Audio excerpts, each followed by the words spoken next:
So in this video, I'm going to show you how to use the PDF version of Find Yourself Here.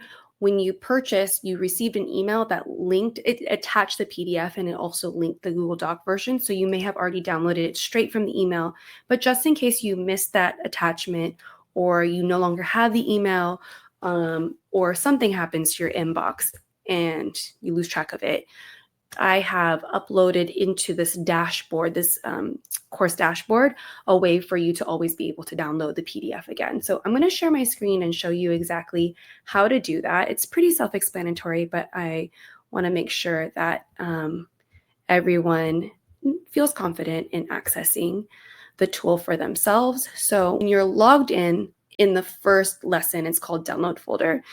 Not in the text part, but if you come down here to files, you'll see the attached files. You'll see Find Yourself ebook. Click on it. It's kind of thinking for a second. It's a large document, so it takes a while to actually render and download, but eventually it will download. It pops up there, and then you're able to click it open. And whether you have Adobe or not, it should open in another tab in your browser.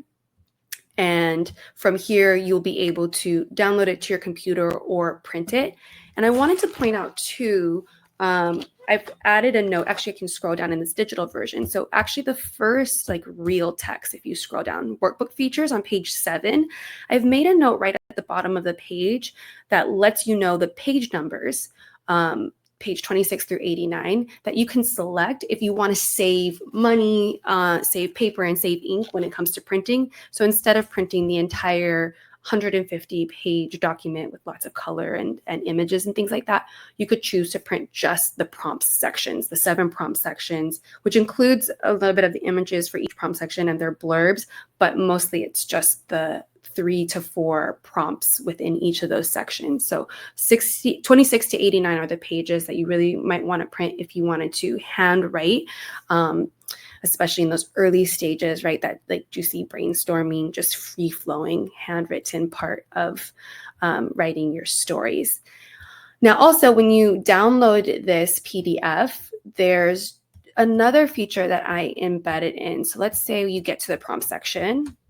You scroll down a bit and you get to a prompt section and you're working on a prompt, and there's lots of empty space here. Now, if you have it open digitally on a computer or an iPad or a phone screen even, if you were to hover over this little bracketed text called example story, it will drop you down immediately to the story that's the example version of that prompt. So all of those example stories are in the back of the document.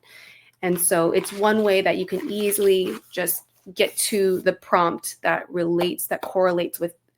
you can get to the example story that easily correlates with that prompt if you find that feature supportive in your story writing journey. And that's totally a personal choice. So my stories are in here if it feels expansive for you, if it helps you activate your imagination. Oftentimes students share with me that by reading my stories, and they're imperfect. I love my stories. Some of them are refined and polished, and I've put lots of time and effort into them. But there's also typos, and some of them are less refined. But my students share with me that when I offer my stories to them, it's almost like permission for them to make their stories whatever they want. So if that's your experience, I hope it is helpful for you. And if it's not your experience, if you start to come to my stories and feel more disconnected from the prompt and more intimidated, or whatever else might come up that doesn't serve you and doesn't feel helpful, then don't read my stories, right? Just don't come to them, or don't read them while you're in your creative process. Just do you figure out what that is, and then maybe come to it separately, like it's a little story anthology bonus that was included in here. And it is included in both the PDF version and the Google Doc version. But I just want to show you that kind of little Easter egg trick, that if you're in the prompt sections and you wanted to not have to scroll to find my novice prompt, if you just hover over example story, it'll take you to the exact story that you want to get to. And there's a few more links. There's not many, but in that first page 2, there's like some links that link you to the Google Doc version, which I'll show you how to download and use in the next video. So see you there.